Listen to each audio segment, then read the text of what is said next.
Aha!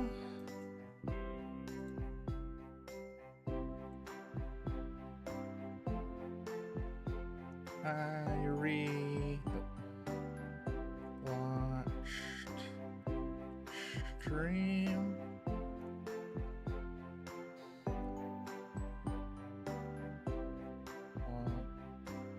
Stream. It says I have a better connection.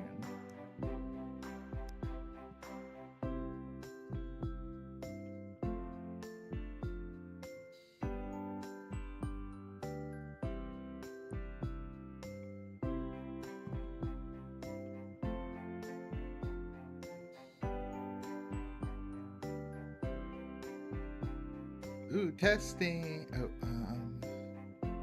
actually, yeah. Oh no, that won't work. Testing.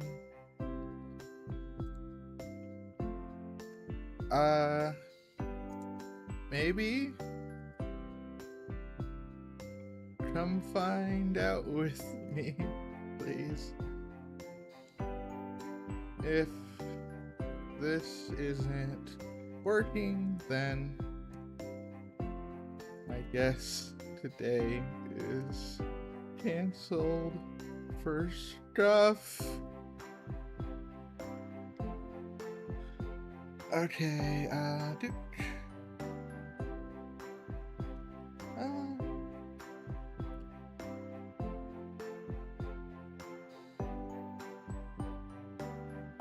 see. Oh, it's a little laggy, but tolerable. Well, a little laggy, but tolerable, I can work with. It just went back to yellow on my side. But again, a little laggy, we can work with. I'm turning off all of my other apps, so it's just gonna be me and stream. See if that helps. OBS, VTube Studio. Oh, my other internet browser off, Discord off. Turning everything off. All right. Now, if we are we live? Are we working?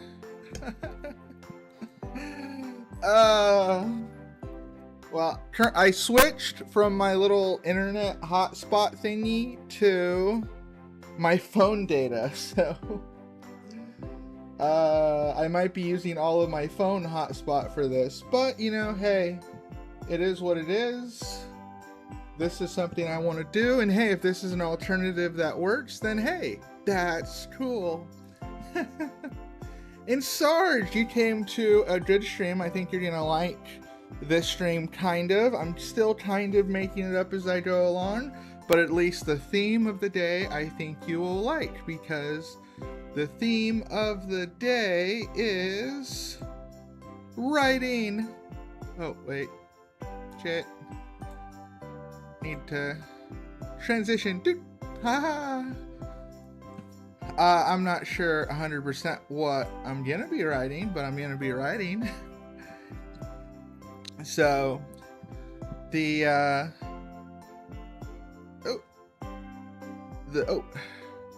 mic is a little crunch. Yeah, I was peaking yesterday too a little, so let me turn it down. I also noticed that sometimes I get the mic too close to me, so that can be an issue too. So I'm trying to learn to behave, to like the mic is where it needs to be. I don't need to grab it. I don't need to do anything. I just leave the mic alone. So, testing 1, 2, 3. Am I doing better? Does that sound better? All right. Now we just gotta get Jericho back because he seemed excited too. And I feel bad. Discording on my phone. Hey. Oh wait, I'll private message. I wave. I think I got it working. I think we had someone else in the previous chat too, but I guess that's the The crime of Scuff. Oh well. Oh. Oh yeah, Jarko said it died on him. Let me see. I relaunched it.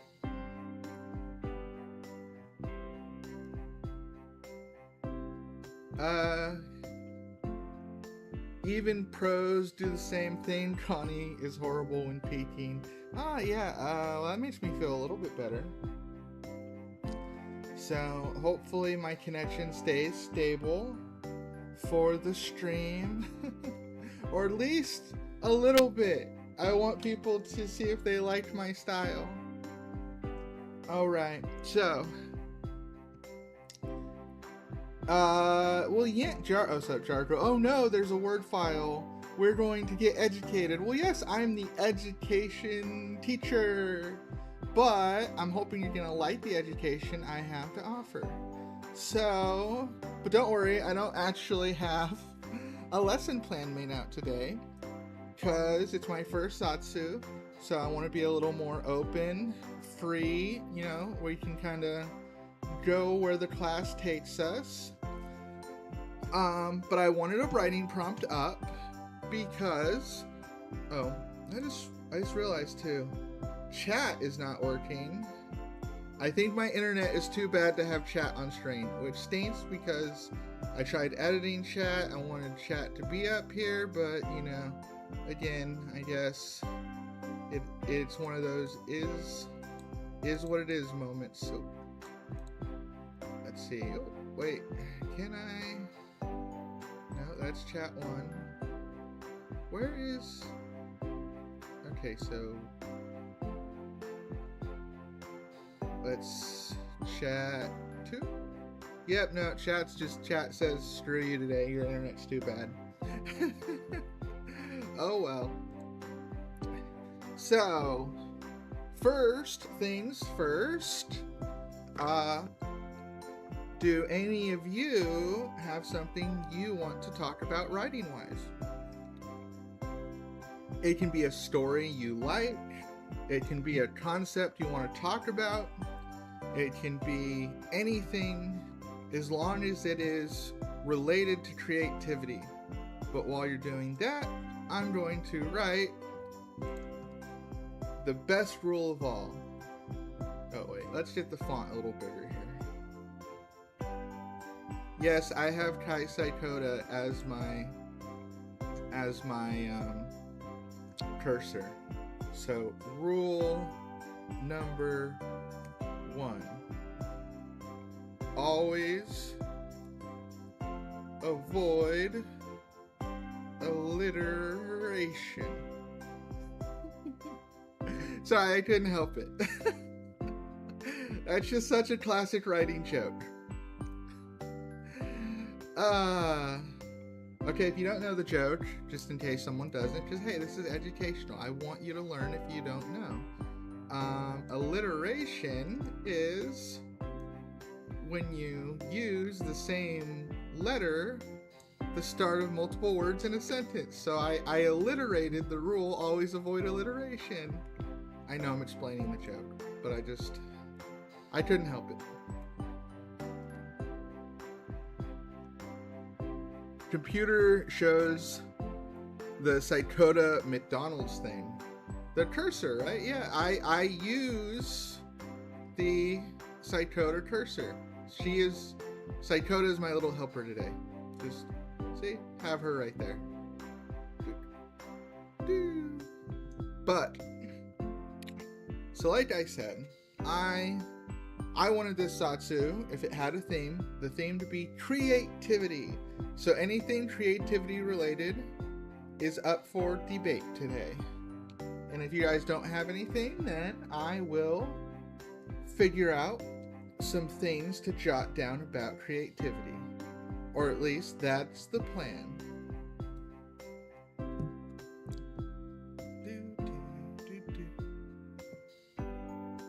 Okay, so let's see. I don't know if any of you guys like doing creative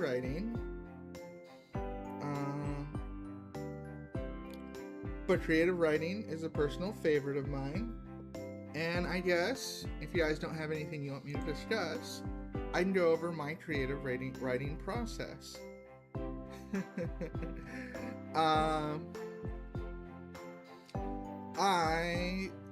So for me, when I want to start writing, it actually takes me a while to get to the writing paper part. I'm usually someone who will think about it for a while. And for a while, that made me think I'm kind of a pantser. Or not a plotter. I thought I was a plotter.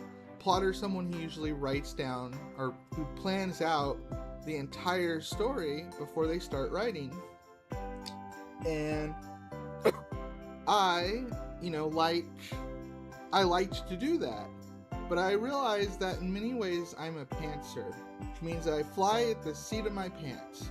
But before we get to any of that, my process always starts with, obviously, an idea. Oh, I had a question, but it's kind of off topic, I guess.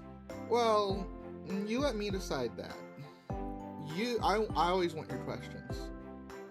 You know, I may have had a theme here.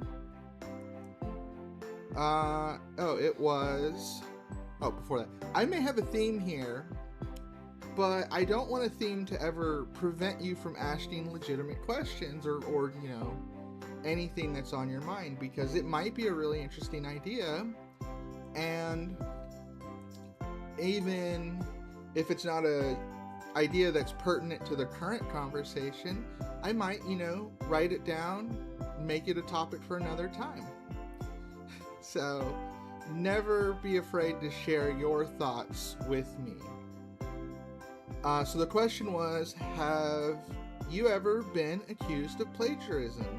And yes and no. And first of all, that is absolutely related to creativity. Plagiarism is obviously a bad thing, should not plagiarize, but it can be murky water when it comes to creative writing. So no one's ever directly accused me of plagiarizing. No one's ever said oh, you stole this from someone else. And of course, it would be ludicrous for someone to accuse me of that, because I've never actually stolen writing from anyone. But people have accused me of stealing ideas from people. So a classic example, one that I got over a dozen times, was a character of mine named Elizabeth. So you see, Elizabeth was one of my earlier OCs, and she's a water mage. And the way I like to illustrate her fighting, she moved a lot while fighting. And since she moved while using water magic, people accused me of stealing my idea from Avatar: The Last Airbender's waterbending. And at that point in my life, I had never seen Avatar. So, you know, the idea that I could plagiarize something I'd never even personally seen, you know, it really bothered me. And for the longest time, I didn't want to watch Avatar because people were accusing me of plagiarizing it. You know, I had this feeling of well, once I watch Avatar, I can never use that defense again. But even then, people were going to accuse me of that. People were going to accuse me of that. You know, people could accuse me of that I could be lying about never seeing it. But either way, it was a thought that definitely lingered in my head. You know, it made me question myself. It made me think, should I change Elizabeth because, you know, people are going to accuse me of plagiarism? And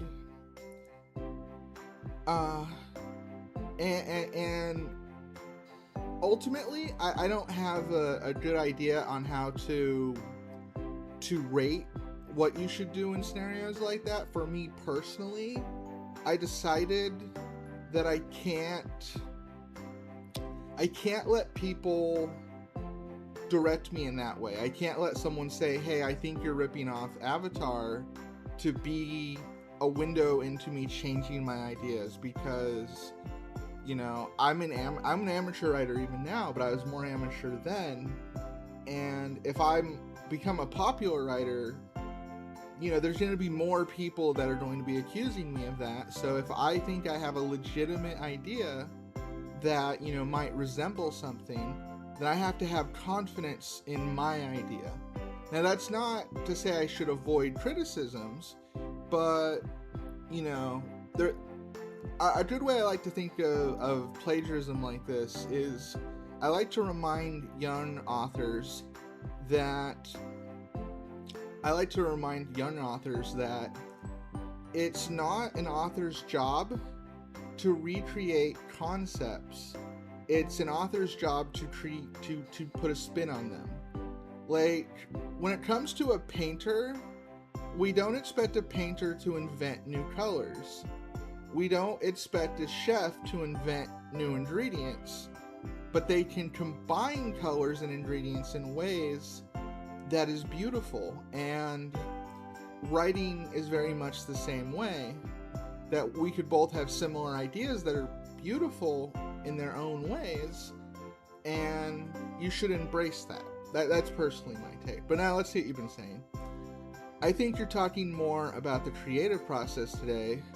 If you can manage to make that process work, flying from the seat of your pants, or writing from the seat, if you can manage that process work from the seat of your pants, can work. It's just challenging. I would argue against that, actually. It's not that plotting versus pantser, you know, being a pantser, one is better or more challenging. Actually, a lot of people consider the one they're good at to be easier. So it's definitely more about finding which one you're good at. And that's definitely something I'd want to focus with the creative process. It's not like, this is what I do, this is a better way. No, it's here's this and that, and they have strengths and weaknesses, and you want to find the one that better matches you. Because when it comes to not just creativity, but when I think it comes to everything in this world, the more you find something that aligns with how you function, the more fun and the better time you're gonna have. I can see why people can make that connection. Yeah, it was a valid connection. If I didn't think it was a valid connection, I wouldn't have remembered that story, you know? If someone said, you know, hey, Elizabeth reminds me of the Hulk, I would chuckle and, you know, forget about that. She's nothing like that. So rocks and earth are often associated with not moving. Water is often associated with movement, i.e. running water. Rivers are connected to the flow of life. Yeah, that's true, but funny enough, that's not even why Elizabeth was a moving character. Just Elizabeth was an active participant in battle, so I think it looked better for her to be moving, you know, for her to be this serious fighter that wasn't just, she wasn't resting on her laurels. She understood what she needed to do. Adjusting my seat. So, Sneezes, welcome. I'm guessing that you are on your lunch break, perhaps? So, little warning.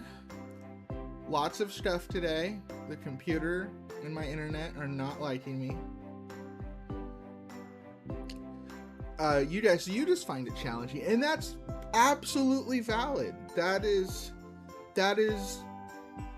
perfectly valid. That is beautiful. The more you learn about yourself, the better you're going to be able to apply yourself to what you want to do in life, from creative writing to anything else. But alright, so I was talking about my creative process, which I think I'll go back to that, but interject a question whenever you want. This is a Zatsu. I want all of your comments. but I gotta keep the flow of conversation going, so if there's no active questions to be answered, then I want to get back to typing, something. So for me, my process always starts with ideas, which is not surprising, but more specifically, scenes. So for an example, one of my characters, his name was William. The first scene I thought for him was this really dramatic scene. It was the idea that, so William was this character I had in mind. I imagined him as this like battle-torn, worn fighter, and tried picturing a scene where he broke a vow. That was my idea. The idea was warrior breaks vow in critical moment.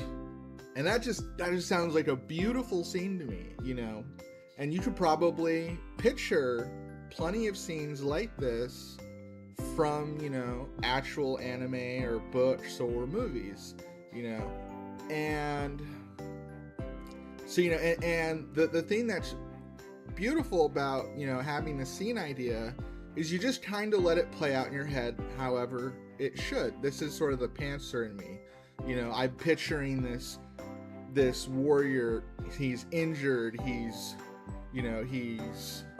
pushed to the limit, there's something serious that he needs to win. There's a reason he needs to win. And breaking this vow will help him win. And then, so that's just this beautiful moment in my head, like maybe I picture it raining, there are lots of details, but either way, you get this flavor in your head of this moment. And what's beautiful about that moment, that scene, is then you can start asking very good questions, like, what was the vow?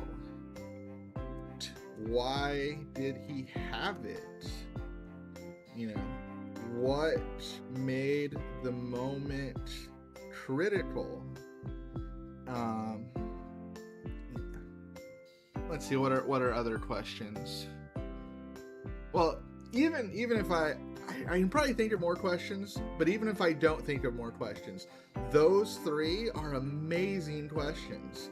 So, and as you discover those answers, you will have more questions. For example, in the case of William, his vow was to not draw a knife, or a specific knife. Why did he have that vow? Because he killed someone special because of it. And now a whole bunch more questions are asked. Who did he kill? Why or how did the knife contribute? And there's you go down a huge rabbit hole if you do this kind of a method. So what was the vow he was breaking? Not to draw a specific knife. The knife participated in killing someone that he loved, and every question you answer will tell you more and more about this character. And the more and more you learn about this character, to me, this is how I create a character, because when we first started, warrior breaks a vow in a critical moment. This is generic. This could, like I said, could apply to lots of people. But now, when we start getting through this, we start getting specifics. So, who did he kill? His fiance. So now we're starting to get more of a picture together. This person was younger. He was perhaps naive. He was this sword or this knife had a curse, and the curse caused him to kill his love. But now we can notice answers we didn't even originally ask, like this. So this knife killed his fiance, or contributed to the death of his fiance, yet he kept it. Why? And the answer to that one is, for me at least, remember, when you're going through this process, you won't have the answers, but the questions will help you find the answers. But in William's case, it was because he didn't want others to get the curse. So now we have a warrior who, young, naive, had a cursed weapon, didn't know it, accidentally killed his fiance because of it, refuses to let go of the item, but also refuses to draw it. And now he's in this new life perspective because of this. And then we can start, we get back to a question we hadn't answered yet. What made this moment critical? If this is something, he's lived his life not wanting to draw this blade ever again, what's gonna make him draw it? And those questions like this really get the creative juices flowing. Oh, now we got a comment. Attaching a vivid scene to the introduction of a character leaves a strong impression. So, funny thing about all this. So let's make all this go away now. So we're talking about William, or at least that was my character named William. This was how I created William. But this was not the first scene that people get of William, because this scene would have no emotional impact to a audience member if you start with a scene like this. Any tips for writer's block with no ideas besides walking around? I would get to that, but first, let's see. Sarge, so you have the answers to these questions already figured out. In the case of William, yes, I do have the answers figured out, but here's the thing. When it comes to creative writing, I think the biggest hurdle, maybe, everyone has their own process, but a big hurdle is to get to these steps. There's many aspects to writing. There's prose, there's grammar, there's how to create a compelling narrative. But I think one of the best building blocks of writing is a compelling character.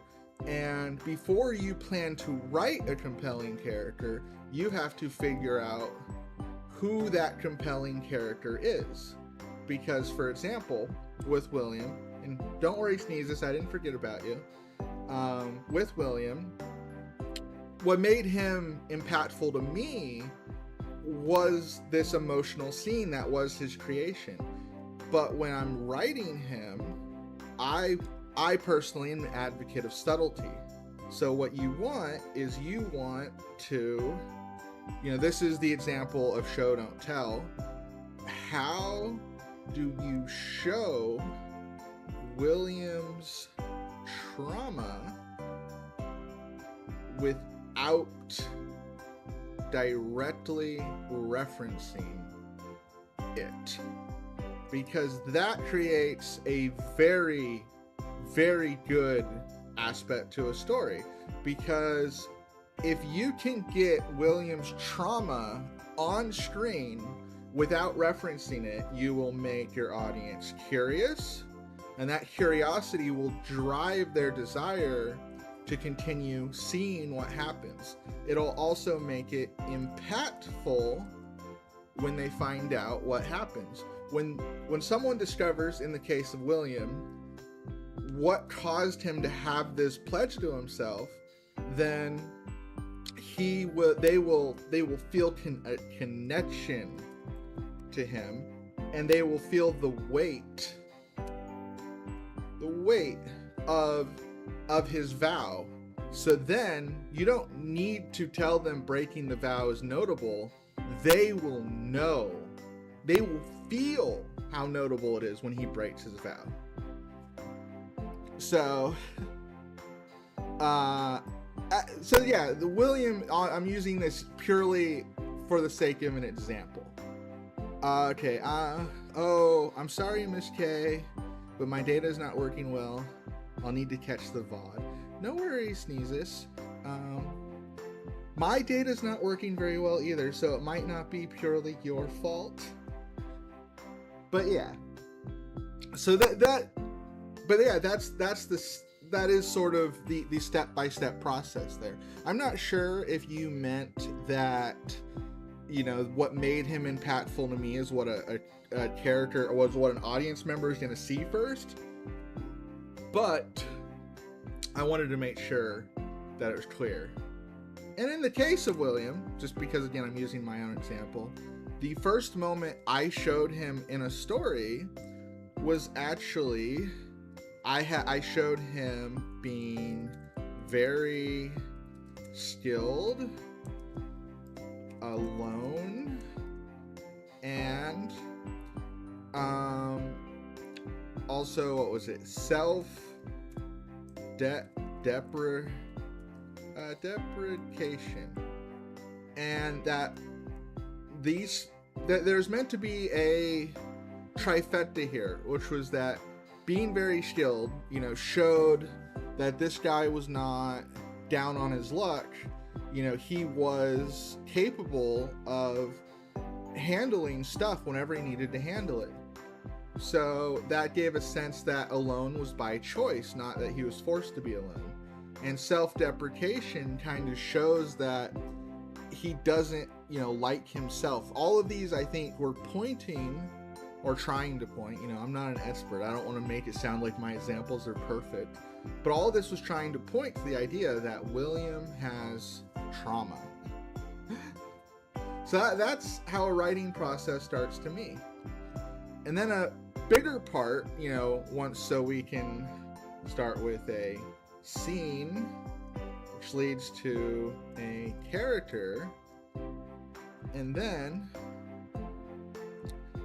we need to know, how does this fit a narrative? So in William's case, again, since I'm using William as an example, William is a side character that illustrates failure. You see, the main character is young, naive, and trying to save the people she loves.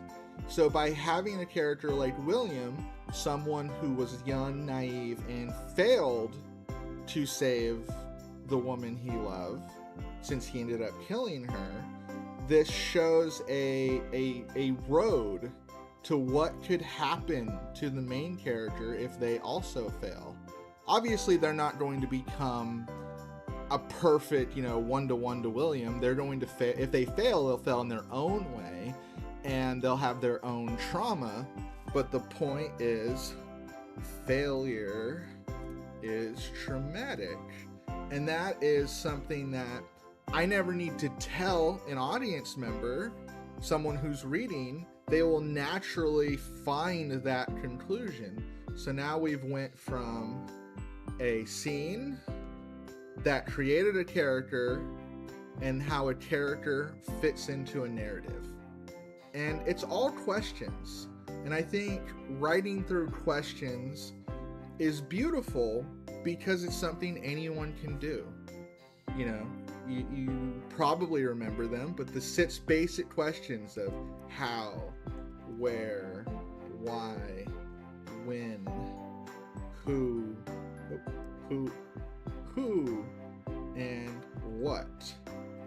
You know, these questions with just a spark of creativity can turn even the most cliche idea into something that will make you cry. So, yeah, that's part of what I want to bring to VTubing is the fact that I'm a writer. I want to bring these questions, these thoughts to get your creative juices pumping. I don't have any of this pre-planned. I'm just sort of speaking from the heart. So, any questions about all that though?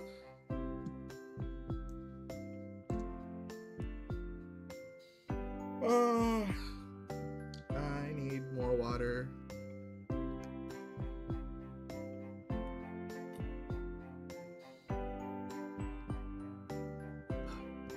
Plus, and now I'm waiting for people to type just in case. Let's see. I like the background music too.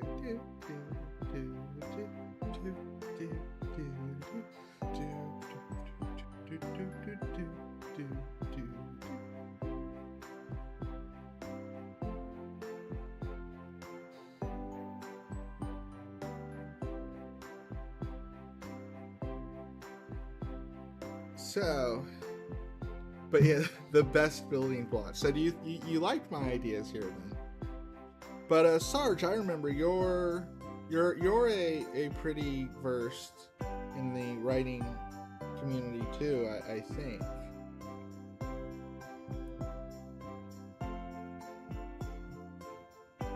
Oh. So, 1 second, I need to type something.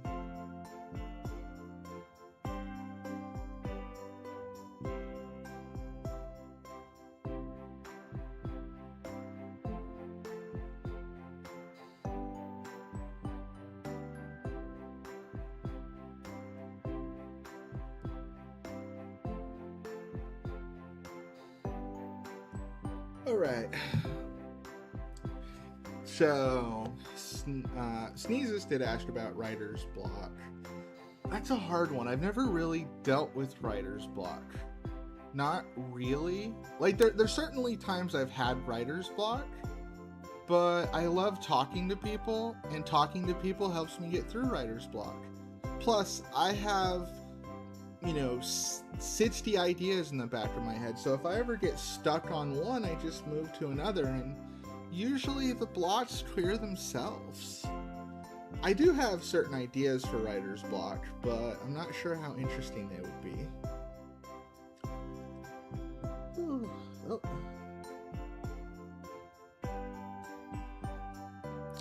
Alright, so if there are no questions or comments, I guess I should get to another concept for writing to me. Oh. Wait, William has already failed. Guessing you wrote that a bit ago. I wonder how delayed the chat is. If so, I'm about to get bombarded with questions. But I'm not against that. So, but yeah, so William, is there more I can say about William? No, I feel like I got a good piece through William. So that tends to be my creative process. Yeah, so when it comes to stories, I've always felt like that's a great place to start because it gives you a sense of direction. Like, you don't need to know the full direction. Like, what will happen if we use William as an example again? Like, William, his end will, will he be happy, sad, dead? You don't need to know any of those answers, but to know that, at least in the case of William, that his story is about trauma. Trauma gives you a direction. It's a direction helps, at least to me. But funny enough, actually, for the next part, talking about plotting versus pantser, wait, it all makes sense. It makes the reader wonder and want to learn the answers. Yes. I've always... So there's two approaches to writing that people like to use here. You know, there's the... It's often called the airplane method. The story starts on an airplane. The engines are on fire.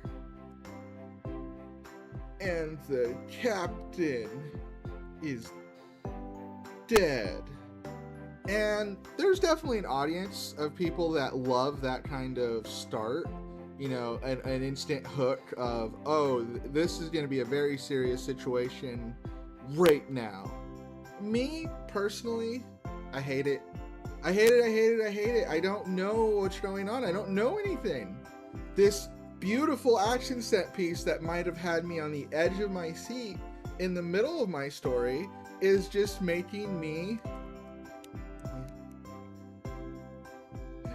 yawn, because I, as a writer, as a storyteller, I want to see characters. I want to love characters. Then I want to see them go through hell. That. Because it is cathartic. It feels great. BGM is chill. I would turn it down maybe a smidge. I can do that. There we go. I turned it down a little bit. I think that should be enough.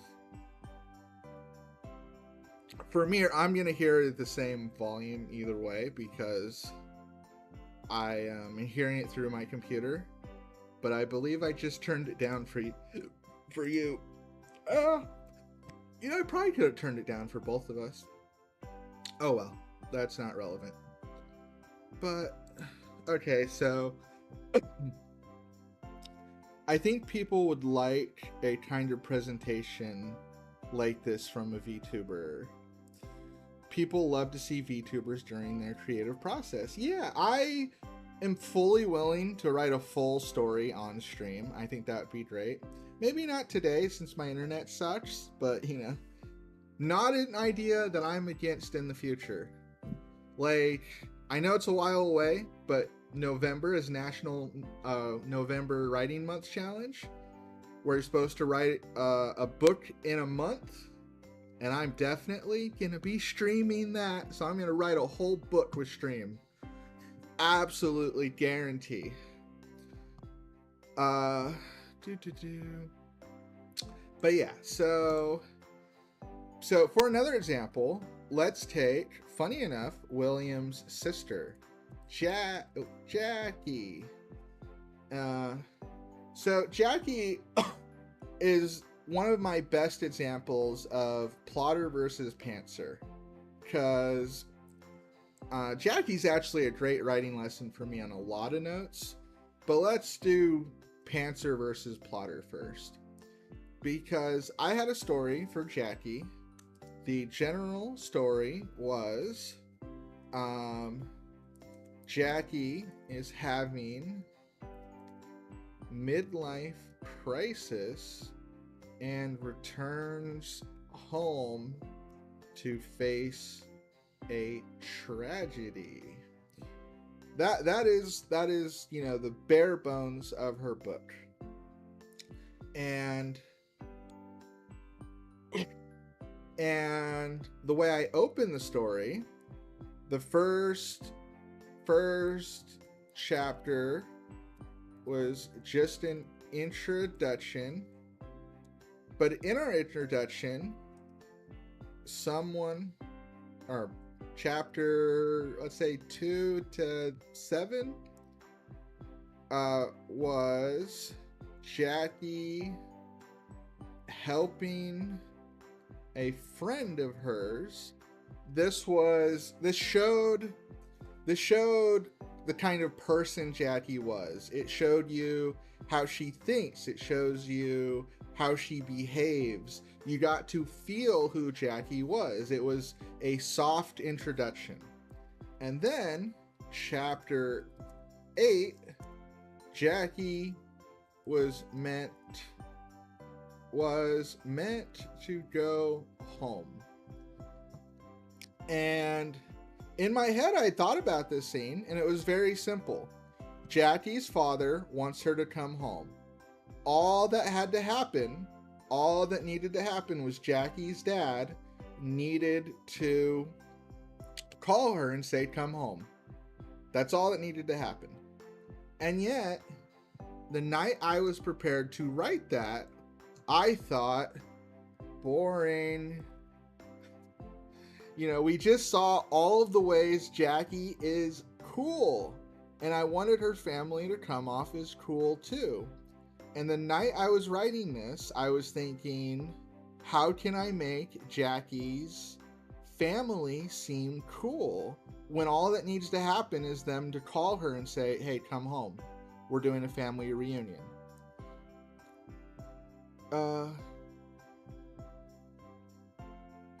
The connection is tanking for me. I just sent you a copy of all the messages that haven't been sending. This chat is almost 10 minutes behind. You know, if you guys are hearing me in real time and you want to message me through Discord since my connection sucks, that is absolutely allowed. I take no issue with that. And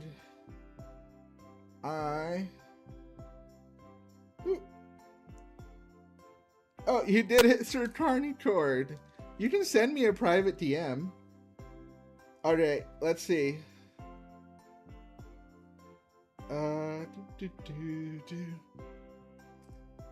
So, best building blocks. William has already failed. Yeah. It all makes sense. It makes me wonder it makes the reader wonder and want to learn the answers. Oh wait, I did read all these messages. Just the connection's lagging.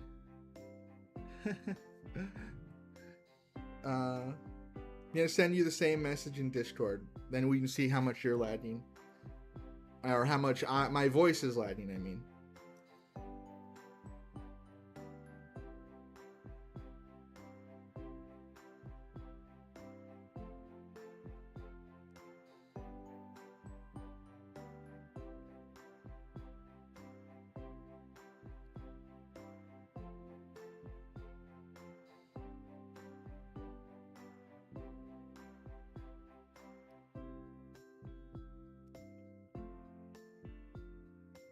Alright, sorry about that.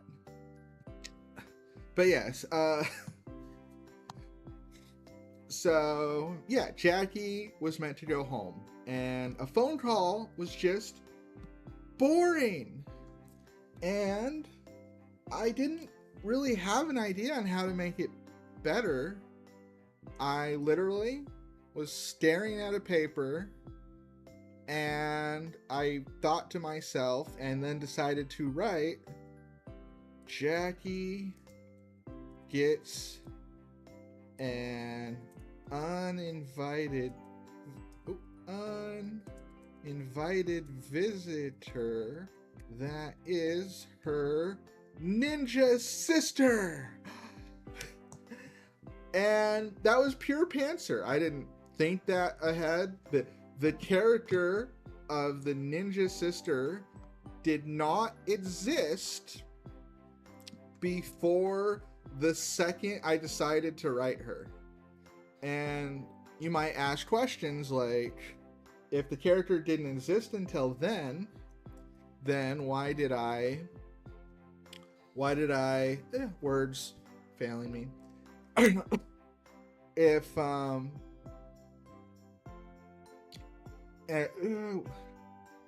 so if Jackie, why a ninja sister? Well, Jackie, so let's make this all go away. Jackie, so far in the story, had presented herself as stoic. Serious and stoic are the same. Anger issues. Powerful in a striking and lifting sense, you know, strength. And so Jackie's sister, which I named Lisa, was very much a foil, joking, you know, very carefree. Carefree and fast. And I thought that's kind of ninja. So I made Jackie's sister a ninja. And that's the funny thing, as opposed to William, who was created as a scene first, Lisa was created for a narrative role. But she's a very special character that a lot of people love. And I think she's a good bean. So, Sarge, if you can hear me, I haven't got a message from you yet. Let's see. Actually, I'm just going to send you both an invite if you want it. Mine as well. Try to... And where's Sarge? Sarge!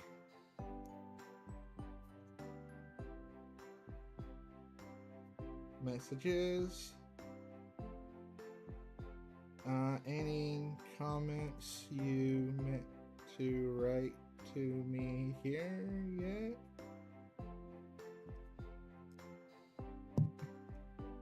See, I spoke that out as I typed it, so when you hear it, you'll know exactly when I sent it. So yeah, Lisa was created for a narrative role, and William was created with the method of plotting, while Lisa was created with pantsing. So both are valid. And just for the sake of, since I'm talking about this, I figured, why not bring it up? This is writing that is years old, but it could be fun to go over. No, not that one. Tarvis Tide should be chapter 8-ish. Let's see if I can check OBS. Okay, yeah. Oh, yep.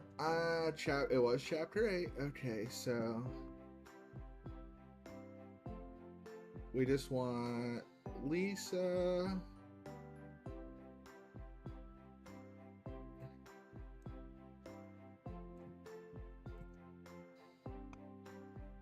So we're gonna do a reading of Lisa. We're going to talk about the things I like and didn't like. And this writing is years, like a decade old, so expect cringe. Oh. It didn't copy or it didn't transfer the font. Oh well. OBS. And my YouTube chat. And my writing doc. Ooh. I love when the author takes characters through hell and back. It gives them so much more character and feeling to them. Yes, exactly right. That is my writing in a nutshell.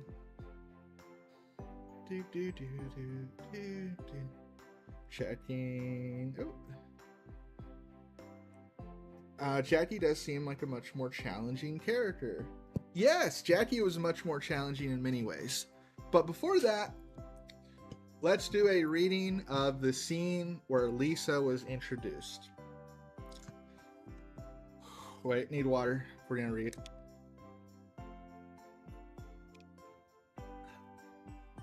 By the time I got home, oh, this is Jackie's perspective, by the way. By the time I got home, it was nearly evening.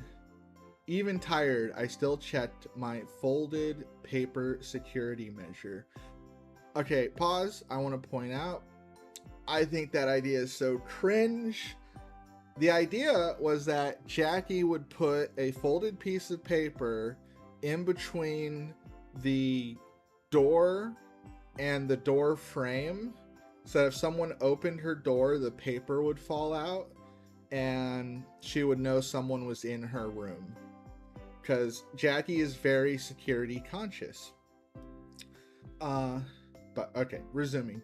As much as I wanted to skip it, I did kill people just 2 days ago. Not the time to be slacking. Everything was in order. Opening the door, I saw 2 twin hook swords sticking out of my coffee table. Pause. So here, I'm trying to illustrate that Jackie's security measure that she thinks no one can get around, someone got around and have swords sticking in her table. It's meant to be threatening. But the thing is, as we resume, Jackie's not threatened. She knows the only person in the world that gets by her security. So here we go, we resume. I let out a sigh. I knew who was here. Not a threat, just annoying. Lisa, I am in no mood for your games, I shouted, immediately after I squinted my eyes and listened with as much effort as I could muster. Hearing or seeing Lisa's movements was no easy task. She was easily the best member of the Tarvos family when it came to stealth. Something she had made a consistent point to shove in the face of everyone as often as possible. Keeping my senses sharp, I searched my apartment for her, but no luck. I couldn't find her. No way she left. She was just teasing me, the bitch.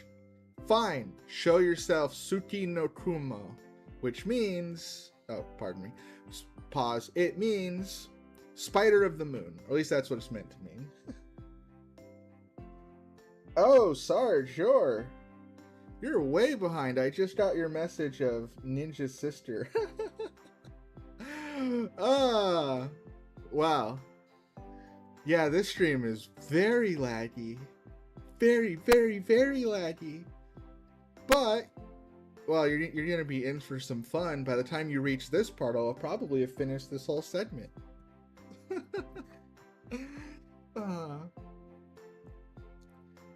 So, let's see. Oh, where was I? Suki no Kuma. So the point here, too, while I'm emphasizing it, is that Lisa is proud of her title, to a degree, but she's more proud of the fact that she made her sister give up. This is the version of her sister tapping out. Sister tapped out, Lisa won. That's the way she's viewing this. I heard her tap her feet against my table. Turning around, I saw her sitting comfortably, looking at something in her hands. What's up, sis? You know you take ugly ID photos, she said, with practically a cackle. Yeah, pause. That's another thing. Lisa has a quirk, and this is where it all came from. Remember, I didn't think any of this through. I just wrote off the top of my head here. See, Lisa has a quirk where she likes to steal people's IDs. She sees it as a measure of skill because she could get close enough to you to take your wallet. ID photo? Wait. I patted my back pocket. It was empty. She'd picked my pocket. I'd still beat your ass. Just remember that. Ooh, kinky. I see someone has been researching my sexual preferences, she said, tossing my wallet back. Hey, I brought you a present. You should be nicer. Wait, she's speaking twice in a row here? I want to check. Yeah, that's weird. I shouldn't. There's no reason for me to have separated these sentences if she's speaking twice in a row. Wow, I was just stupid. But hey, I brought you a present. You should be nicer, she said, standing up and stretching. I heard you broke yours again. Oh, I did kind of perfect. Well, let's get to the next page. Next page.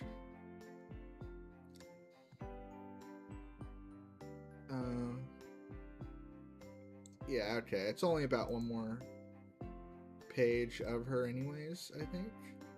So let's see. Copy, paste. Paste. And back to OBS. Chat. And writing. Alright. You made me reference Dad's stupid moon code, and I haven't broke your nose. Consider that the limit of my generosity. Oh, I spelled generosity wrong. Generosity? Yeah, okay, that looks right. Oh, you know what I realized? I just copy pasted this over here. I'm not gonna save the fact that I fixed that. Oh well. That's how you know I'm a writer. Coming from the tiger. So Lisa's referencing that that Jackie's nickname is Moon Tiger. So coming from the tiger, you got like the coolest name, and you complain about it. She said as she made a meowing noise towards me. By the way, when is the Tarvis Tiger finally gonna go in heat? You need to get laid. You're pushing your luck. Jackie replies, you know. So this kind of just goes back to what I was saying. Lisa was created as a foil to Jackie, so she's constantly doing things opposite of Jackie, which is giving them reasons to play off of each other. Even Amanda's getting some, and she is like half your age. And that line just completely random. Amanda never created that character. I referenced a random name because the Tarvos family is meant to be large. So you want this feeling of there to be this like interwoven community that they're aware of. I don't know who Amanda is, but Lisa and Jackie know, and that's the point. I swung my fist at Lisa, but inches before I made contact, she teleported back a few feet. She was hard enough to hit even when she wasn't teleporting. When she knew you were going to attack, she was practically impossible to hit. But as perfect as her defense, or as perfect as a defense as it was, her offensive capacity or capabilities, I do need to practice reading aloud. Her capabilities were so small, she still usually needed help to win any serious fight. So this is a little talky, like, I'm not coming across here that this is like my greatest piece of writing. I want to criticize my own writing too, because I want to get better, and I want to use my own writing as examples to do that.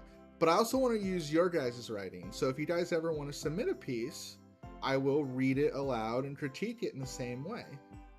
So it's a little talky, but I know what I'm getting at. I'm trying to establish the type of person Lisa is. You know, that she can teleport, she's fast. I want you to get a feel for who she is. God, you're slow today, Lisa teased. Which is also kind of referencing the fact that Jackie is hurt in this particular scene. She has stitches right now. How about you just get on with it? What are you doing here? I demanded. Dad sent me. He's throwing a family reunion. No thanks, Jackie replied. Aw, come on, you have to go. Everyone is expecting you, Lisa said with a pout. No, I have to take a shit. Coming is optional. Lisa burst out into laughter. God, she was such a child at heart. It was hard to believe she was actually 25 years old. I noticed her balance slipped as she stepped on my rug behind her. She was normally good with her footing. If she stumbled even an inch, it meant she wasn't paying attention. I stepped forward and punched her in the face with full force, and she fell back headfirst into the kitchen cabinet. She rubbed her face, and I saw a trail of blood on her hand. She was looking at it, or after she looking at it, she continued laughing. Was worth it! But seriously, sis, coming is not optional. But thinking it is explains why you always seem to have a stitch shoved up your ass. Oh god. They're so raunchy with their wording.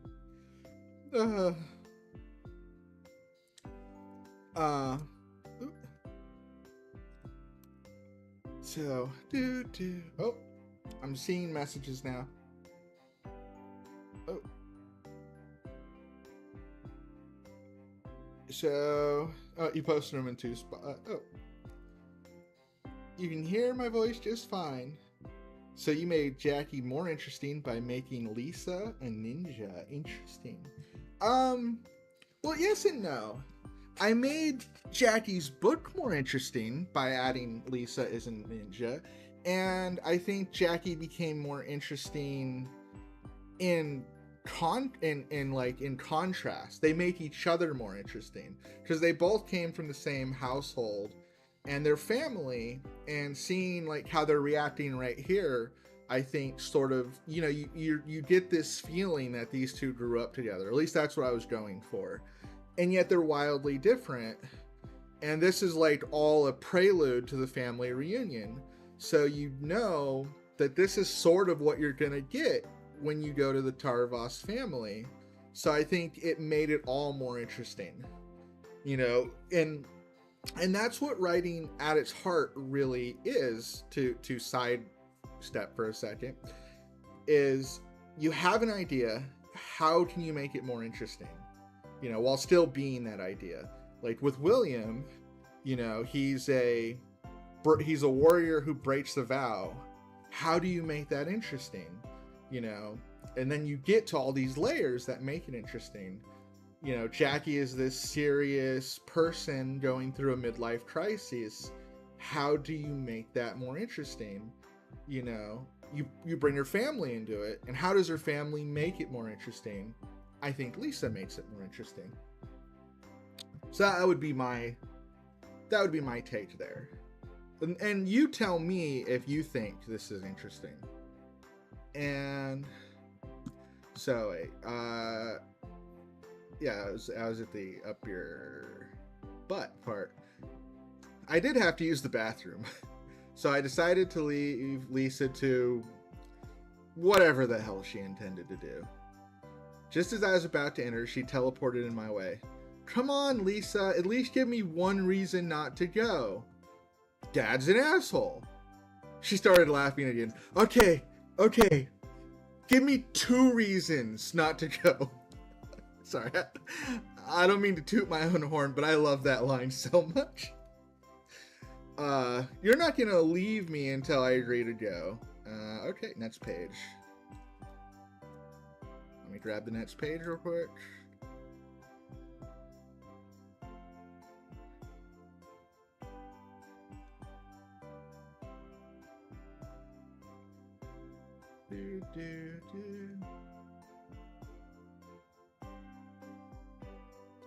And OBS, chat, and writing. You're not going. Oh, so Jackie is saying you're not going to leave me alone until I agree to go. Come, she interrupted. And nope. Fine, I said, pushing her aside. Fine, she said, trying to get me to say the word come. I'll go. Aw, you're no fun. I'm ready when you are, she added. I'm gonna fly, I said, shutting the bathroom door. No fair, I didn't bring my passport, she winced. I chuckled a bit. Exactly. Well then, since you're cheating, I guess I better go. See you at home. And with that, my home was finally silent. Okay, so the rest isn't necessary.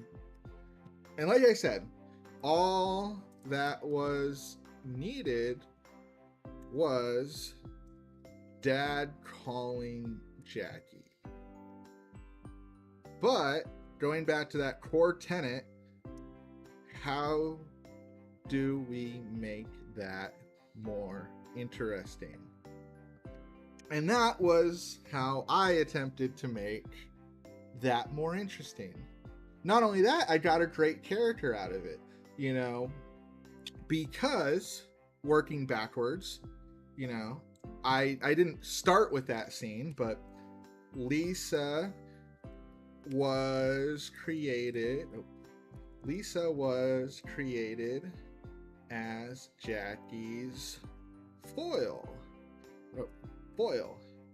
But going back to our character creating analysis, that gives us some interesting questions. Why? You know, or more accurately, why is Lisa so different than Jackie? And that was a very interesting question to answer. And you developed a whole character from that. Not only that, I think it's very useful to take this approach of you start with some facts and then you explain them. And I will explain that, but I need 2 seconds. I have to pee.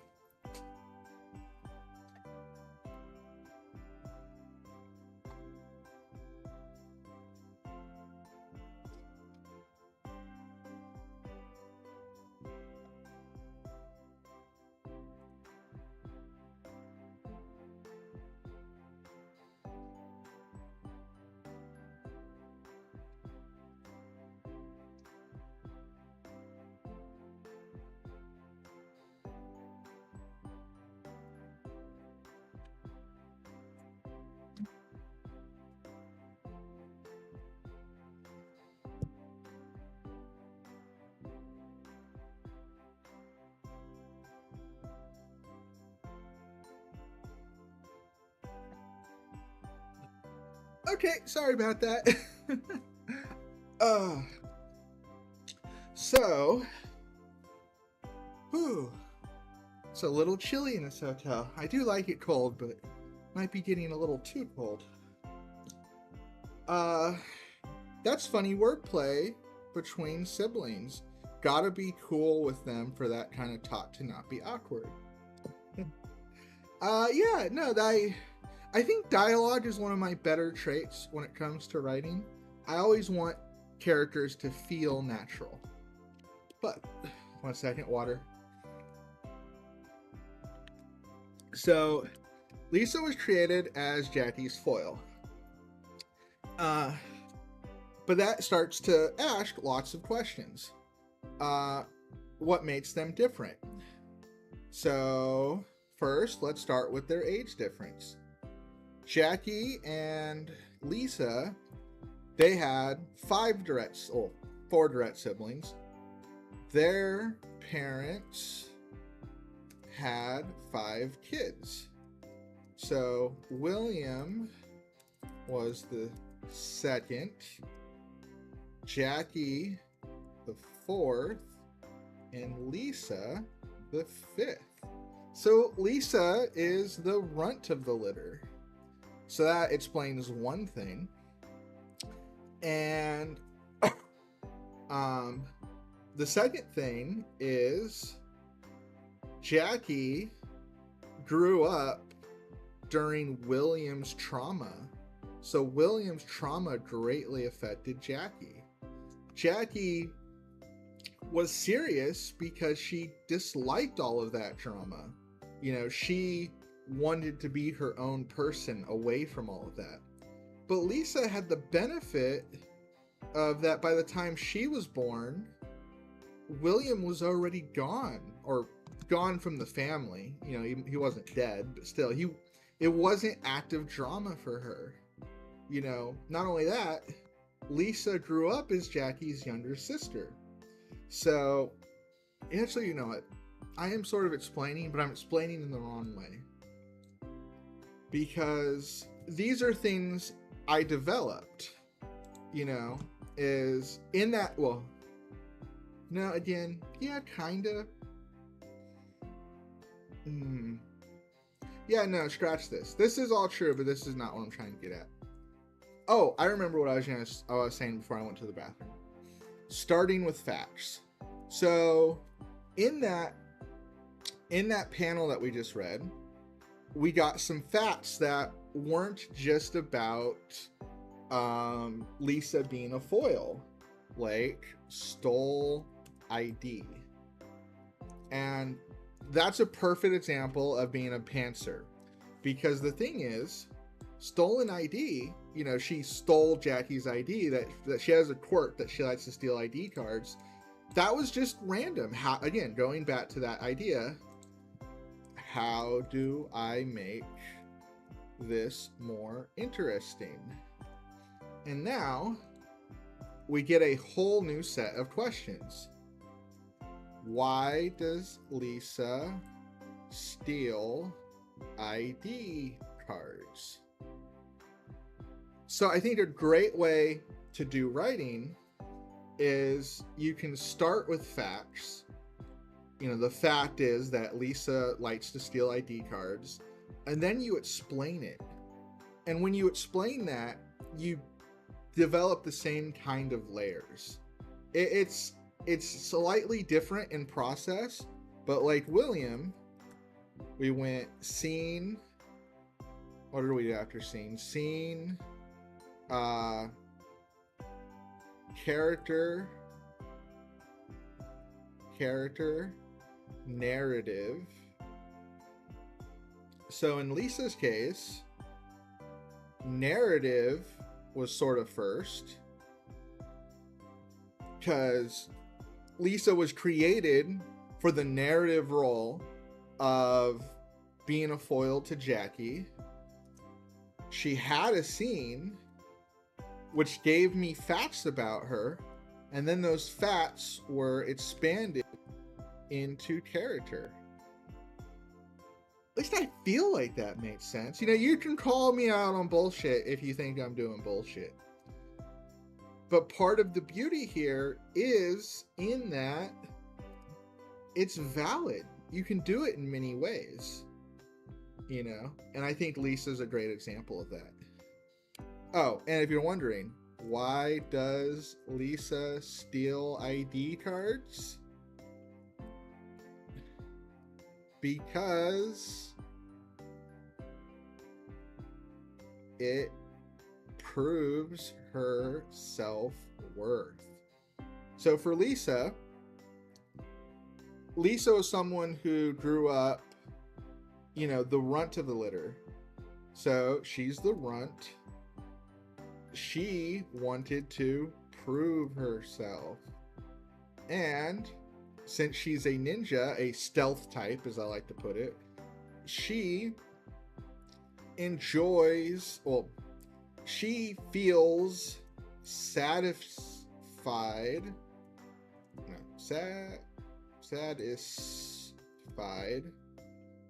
from the theft. Well, I don't need to write the whole word. She feels satisfied from it. So it's pride. Lisa steals ID cards because it makes her feel proud of herself. You see, that's the other thing, is Lisa was shown to be very upbeat. And the thing about that very upbeatness is now we have to ask a few questions about it. One, was it genuine? Yeah, I'm a horrible speller, by the way. Genuine. And in Lisa's case, half. See, Lisa really does feel a sense of genuine upbeatness, but Lisa also didn't want people to worry about her. Not only that, Lisa's the runt of her litter, but she's not the last child in the Tarvas estate. You know, as Jackie left and Lisa got older, she became the big sister.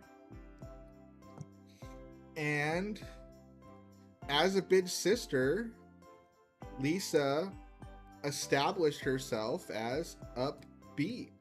It made everyone else feel better. And stealing IDs helps her feel better. Because when Lisa steals a bunch of IDs, if she goes on a night looking for IDs and she comes back with 10 of them, she feels proud, which makes her upbeat. So, you know, and now we've established a very Lisa character.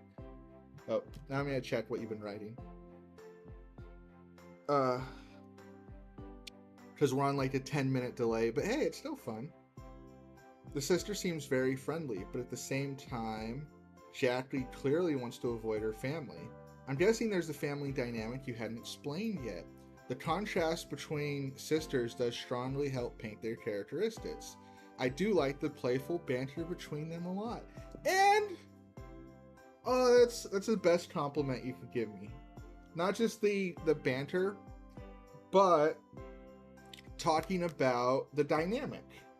So you noticed one of the things that makes me feel the most proud when I'm writing is subtlety. Subtlety? Subtlety? Subtle. Subtle. No. Subtle. No. This is what you do when you're a writer. When you can't spell and you don't want to look it up. So now the word for subtlety.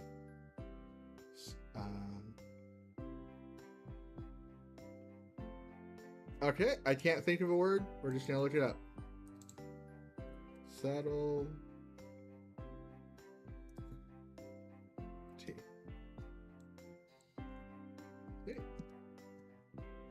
Booyah! Okay, so that's sort of what I thought it was. Yeah, no, I fail. But subtlety. And the thing about subtlety is you're exactly right. Absolutely right. Every sense, way, shape, or form, you're right. And that scene is meant to showcase that. And that's another reason I kind of like that scene, is because if Jackie's dad just called her, then it really would have been weird, because Jackie's a strong girl and she's capable of saying no. She said no here. She got worn down by her sister. So this scene makes more plot sense. But since you brought it up, Jackie hates her dad and ran away from home. Rarely visits. And yeah, I guess it's kind of hard to bring into that equation. Why? Because that would be talking about the nature of Jackie as a character, which, hell, we've already talked about a lot of the Tarvos family. Let's do it. Jackie was created as a joke. I know, she's a character I wrote a whole book on. It's probably the best book I've ever written, and she was created as a joke. So, Jackie was created to be William's crazy strong sister. And just crazy. And the thing is, though, is that Jackie, the crazy strong sister and the just crazy Jackie, she still exists. Jackie was like that when she was 20. The Jackie I read a sample of was 33 years old. 13 years later. So, actually, again, we'll go back to the thing. And here's the other reason. I mentioned this earlier, that Jackie and her whole book is a great writing lesson for me. Because when it came to writing Jackie's book, I originally didn't think it was possible. When I started the Jackie story, I actively told people that Jackie was not a character that could write a book. I thought she was too crazy. I didn't think she would be able to support a narrative. And I thought she was more suited to short stories. And one of the short stories I wrote for Jackie was called Jackie and the Ambrosia. Ambrosia means fruit of the gods, if you don't know. The thing about Jackie and the Ambrosia was it showcased her crazy side. It was a younger Jackie, like 25, and it dealt with this question.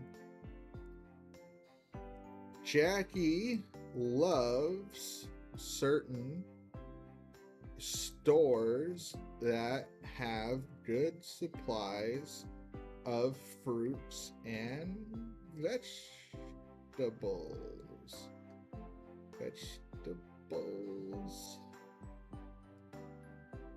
Greens.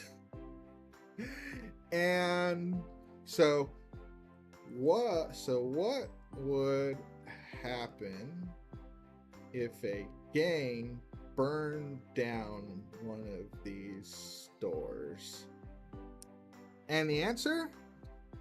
Jackie went on a rampage. And it was a short story I loved. It was absolutely great. But when I finished writing that short story, I realized something so obvious to me that should have been obvious to me, which is that if Jackie will go on a rampage about a fruit store being burnt down, what would happen if you messed with her family? And that is what Tarvis, or that book, I call it Tarvis Tide. That's what Tarvis Tide's about. So I went in to this moment thinking that Jackie can't support a book, that she's better for short stories. I wrote a short story to prove it, and the short story I wrote ended up making me think she could write a book. So that's going back to my model idea and the little bug on top of me. Am I looking the right way? No, this.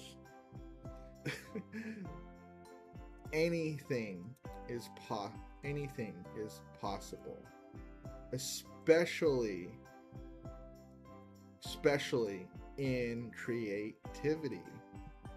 And the worst thing for you, creatively speaking, is thinking you can't do something. Because if you think you can't do something, you're not even gonna try. Failure's fine. This stream's a failure in a sense. You know, I can't speak to chat properly. There's a 10-minute delay. YouTube's shouting at me that I have poor internet. And I'm literally just sitting here doing a Zatsu. You know, is my first Zatsu's definitely, I hope, not my best. Failure's always an option. But it's better than not trying. Because when you don't try, you don't even think of what you could do. But when you try and fail, then you got a bar that you can definitely pass. But it's been a while since I've glanced at Discord, so let's see what Discord's saying. The contract. Oh no, I already read that. if you don't set up plots, do you find it difficult to have big reveals come together during the climax of the story? Luckily, spelling is not a huge concern to modern writers. Yeah, well, that's what editors are for. I mean, spelling's never been a concern to writers. Not realistically, because, I mean, I'm a lot better at spelling than I used to be because I write, but editors were always the thing. No, I don't think I have problems with big dramatic ends. Actually, it's really fitting that you brought that point up. I was kind of getting to that point. Because, okay, so we're using Tarvis Tide as an example. And so Tarvis Tide started with the idea of Jackie's family being hurt. And I actually repurposed the Ambrosia story. So remember when I talked about chapter 2 to 7? Those were the Ambrosia story. So basically, instead of a 25-year-old Jackie that was just crazy and wanted to hurt people, I instead had a 33-year-old Jackie, or 32, 30, in that area. I forget the exact age. But I had a Jackie in her 30s, a Jackie that was calming down, someone who wasn't as crazy as she used to be, someone who was developing a crush on the fruit store owner, and she ends up seeing him get strong-armed by a gang. She hates seeing that, so she takes the gang out. So you get all of this, she's a badass, but she wasn't quite as crazy. And that moment with Jackie's sister was her getting home from that moment. That's where she broke her swords. And then Jackie gets an invite to go see her family. So Jackie then gets home, sees her family, and then you have your real inciting incident. Because once Jackie's family's hurt, then she goes to town, and you're talking about big reveals. When you're talking about big reveals, I'll just give the game away. The big reveal in Tarvis Tide, I didn't need to get rid of Tarvis Tide for that. Tarvis Tide is her dad did it. You see, you have to know your ending a lot of the times before you can write your stories really well. And even then, you shouldn't focus too much on the flow of your story in your first draft. You can fix a lot of that up in your second draft. But the story here is that Jackie's dad did it. And there's foreshadowing right there. She hates her dad. And there's also foreshadowing in that her dad was the one that sent Lisa to go fetch her. Jackie's dad was pulling the strings the whole time. But you don't know any of this until the end. And so yeah, I don't think that part's hard. Because once you get to those foundations of Tarvis Tide is a story about Jackie being angry at her family being hurt. And then, well, again, we go back to our scenario of questions. How does her family get hurt? By whom? And you see, that's why questions are such an important part of this, And obviously you can tell that in my case, her dad. And then once you have that, again, you can start to follow that up to what did her dad do to facilitate that. So writing in this point, you know, it becomes this endless spiral and connections of these questions. Questions lead to everything in writing in that case. And I think it was a pretty, I don't know, Harvest Tide is a story I'm very proud of. Oh, let's see. I see text. Written as a joke, oftentimes experimental mistakes lead to the best new discoveries. Yes. That's why you should never be ashamed to experiment with creativity. Something that you wrote as a joke might be beautiful. Oh. You did design Jackie as boring. Well, I don't think I designed her as boring. The thing is there's two very different incarnations of Jackie. There is 20-year-old Jackie and 30-plus-year-old Jackie. And they are not the same. Which is fair. Characters change over time. And that was another big question that got asked in Harvest Tide is how did Jackie change over that time? Because I was in the belief that the impulsive, angry, brutal, crazy Jackie that was 20 was not something she could handle forever. So then it became the question of what did she become? So 20-year-old Jackie was the joke. 30-year-old Jackie became a beautiful character out of that joke. Let's see. You're typing. But you know, with all that talk of Jackie, I feel like I should show her. Which I can. Let's see. Let's pull up. Well, no, I'll just change the window capture. Yeah, that'll work. Oh, wait. No, back. Art. Art.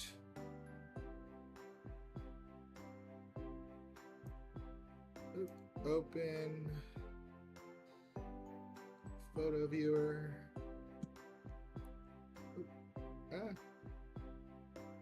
And Windows capture to Jackie. And there's Jackie. Oh. Seems like there's a lot more to Jackie than one might initially think. I like to think so. This is my better art of Jackie. I have two of Jackie, and the other one is not as good, but it was the first one. This was the second one. This was my first art of Jackie. Okay, so I'm getting a little brain tired of talking about writing theory. So now I think I'll just explain who Jackie is, and if that leads to any questions, I can answer those questions. So I will leave the photo of Jackie up then while we're doing that.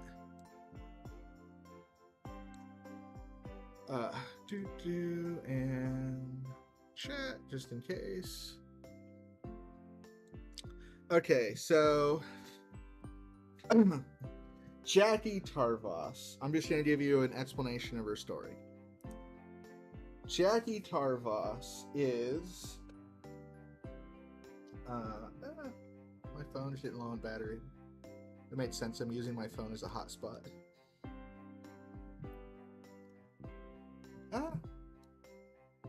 You know, it seems like you're catching up to me too.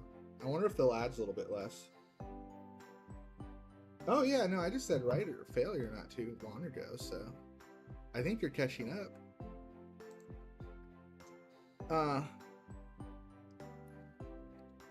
Okay, so uh,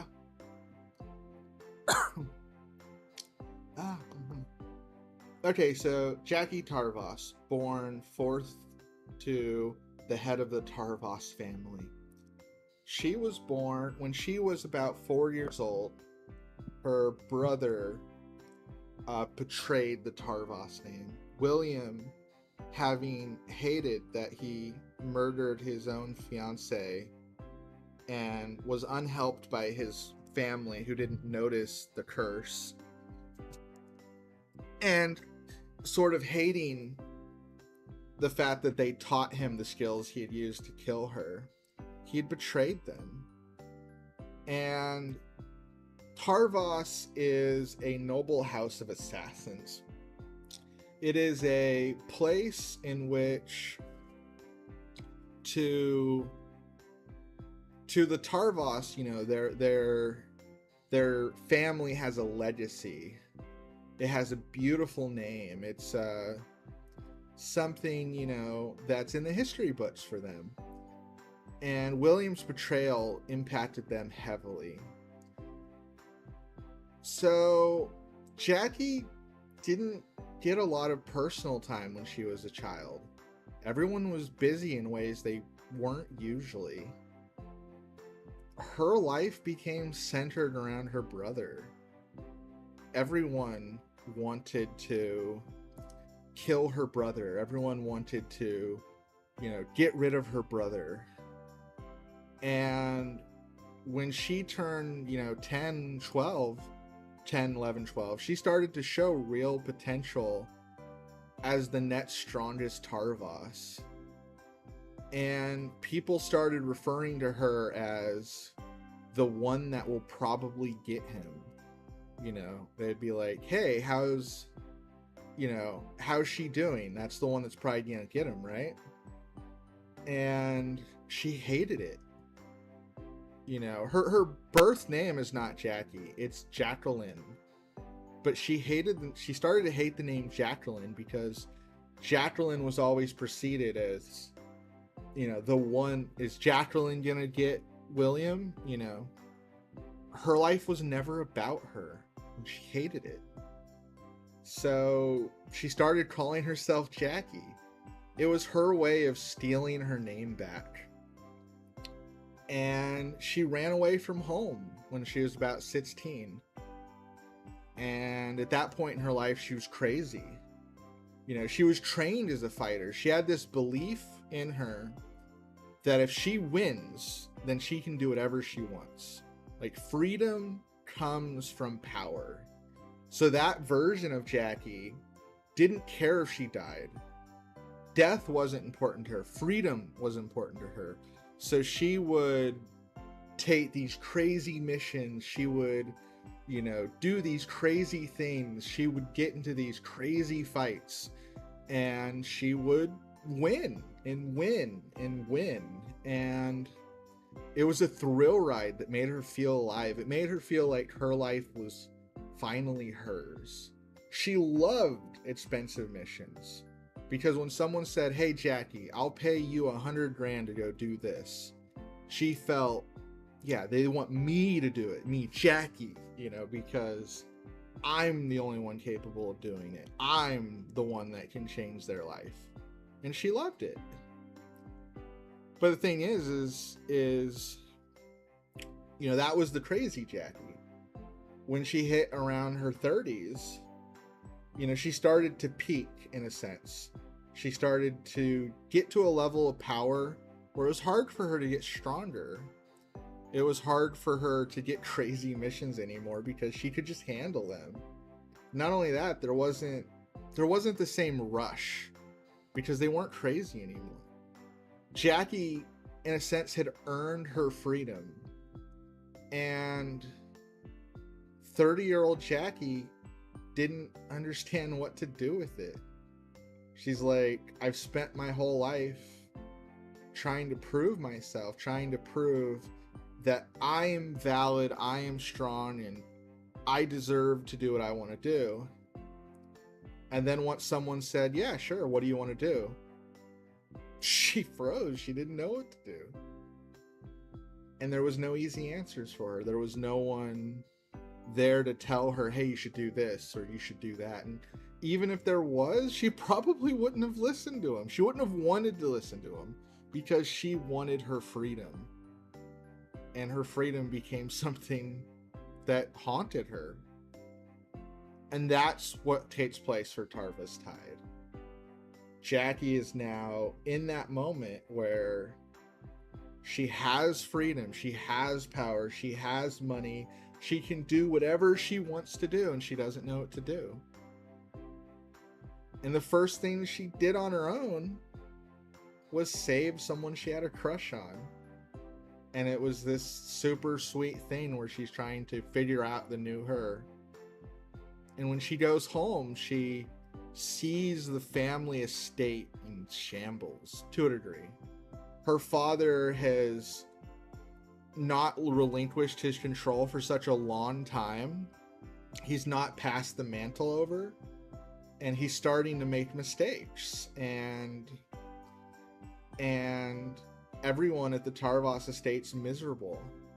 The beautiful home that she ran away from was crumbling away, and she hated it. And when someone in her family was hurt, her anger exploded. And then later on, she finds out it was her own father. She ends up kicking him out. She ends up replacing him. She ended up becoming the leader. Not a role she wanted to keep for very long. She was just staying there for the moment. But Jackie had come full circle from hating how she felt at the Tarvas estate to missing it. And that's the story of Jacqueline Tarvas. Oh, fun fact. Since she was a joke character, a friend of mine told me she should have big boobs. And I was like, yeah, okay, why not? She's a joke character. We'll give her big boobs. And it's another perfect example of writing, because people say, like, she's a fighter, she's supposed to be agile, and wouldn't she not like big boobs? And I'm like, yeah, no, totally, she hates them. Like, for all the reasons you just listed, big boobs suck when you're trying to fight. She didn't pick her genetic code, I did. She got big boobs, and she doesn't like them, and she will complain about them. And that's life. That's how life works. Something that started out as a joke for her became a meaningful plot twist for her. And now I have not looked at Discord for a bit, so let's look at Discord. Being a writer, you gotta get used to failure often. Yeah, you said that. Crush on the fruit store owner. Obligatory joke about how she's going to get the vitamin D.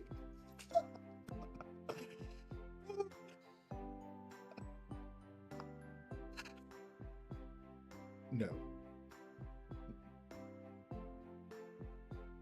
She does not get the vitamin D. No. At least not from him. Oh, you're writing some. Oh, and the dad doing it works well with everything so far.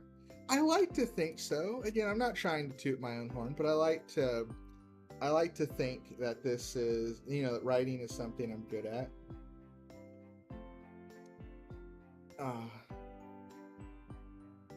I like the style of Jackie a lot. Wait. No, I'm just going to type in Discord. Again, we'll see how much the delay is. Do you mean the art? Did you just see her art? Curious how... Oh. Yeah, that's been there been there for a few. The lad be real. Oh, we got another person in Discord. Also, I'm going to take an obligatory bite of my food.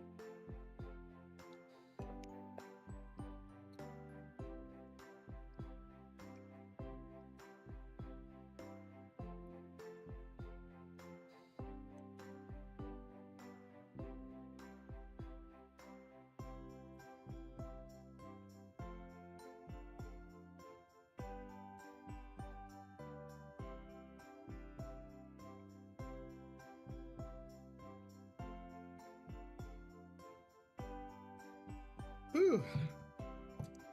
I'm also thirsty. I've been streaming for 2 hours.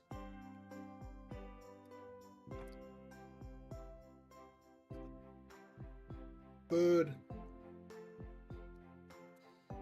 It's cold food now, but it's still good.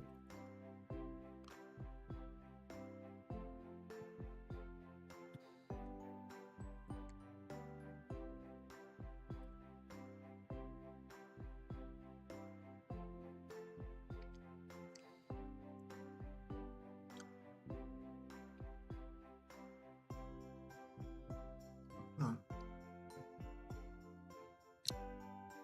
It's weird knowing that everything I'm telling you is being sent to like 10 minutes in the future. Oh, while we're looking at art, probably see Jackie. So Lisa should be. Where's Lisa? Oh, there's Lisa.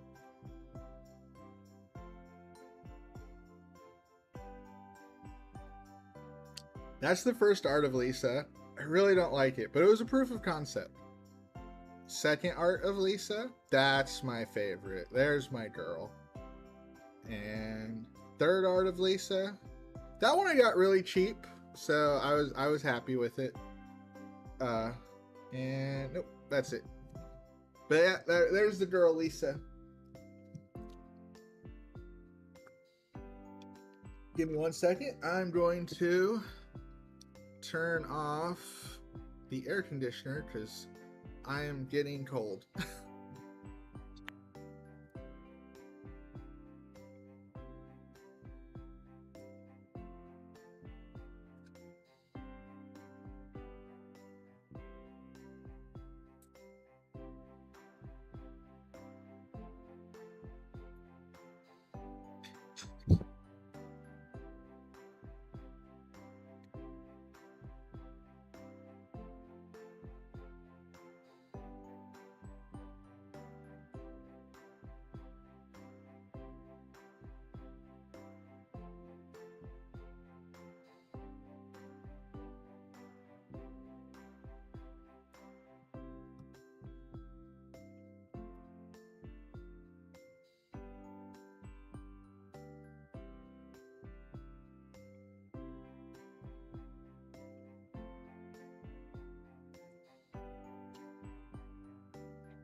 Oh, we got someone else from Discord that wants to join. Let me grab the URL for them. Copy URL.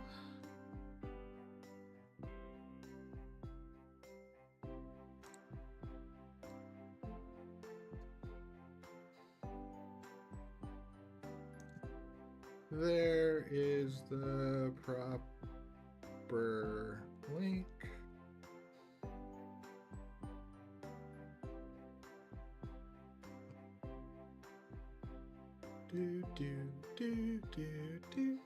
How much of my mobile hotspot have I used? And well, not really a lot, but I guess I'm not actually streaming a game, so maybe that's not too surprising.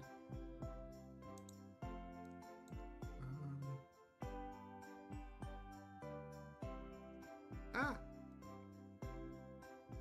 there we go. I want this. Oh, I got a third viewer! I think that's probably the dude from Discord.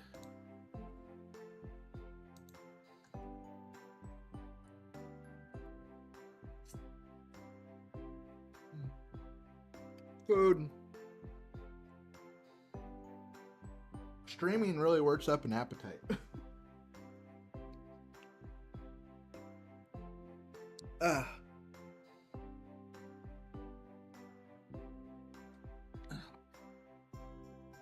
Well, and then, okay, one second. My setup is not being comfortable.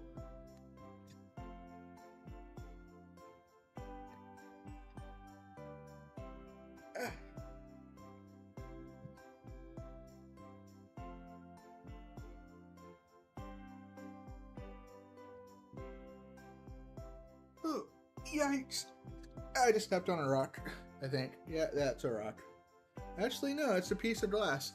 I just stepped on glass. Frick. I'm okay, don't worry. Okay. Water. Need more water.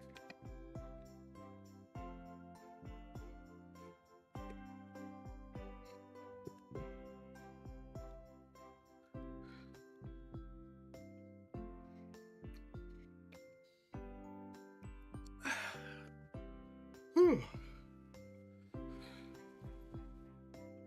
Okay. So Sarge asked, so by the end of the story, does she find herself or that freedom? Okay. Is she happy upon finding that freedom? Or does she have even less guidance?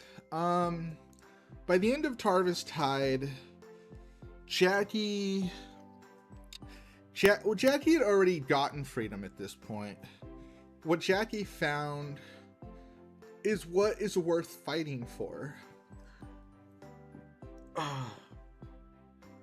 So Jackie discovered that she loves her family. She may have hated her father, but she loves her family. And that love gave her a purpose for her power.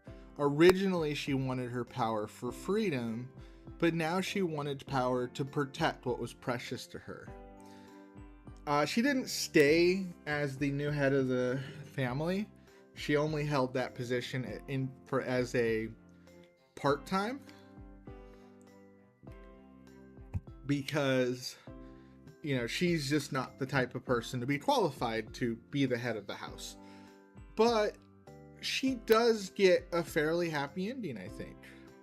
The reason I say I think there too is because here's the thing about me when it comes to writing.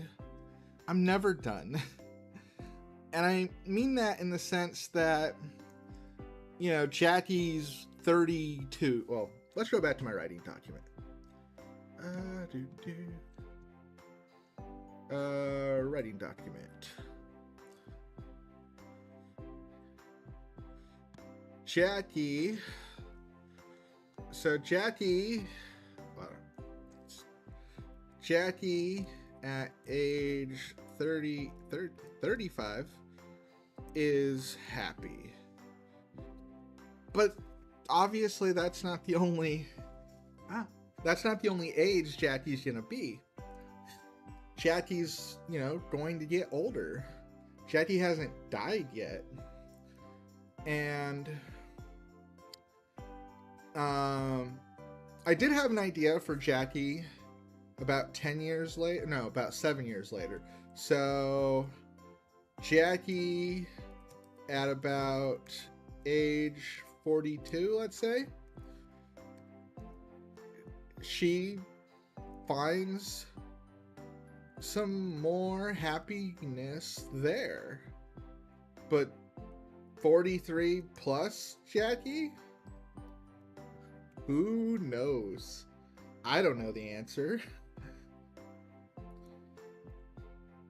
Because that's the thing is, you know, like I said, is a story's never over. Not really.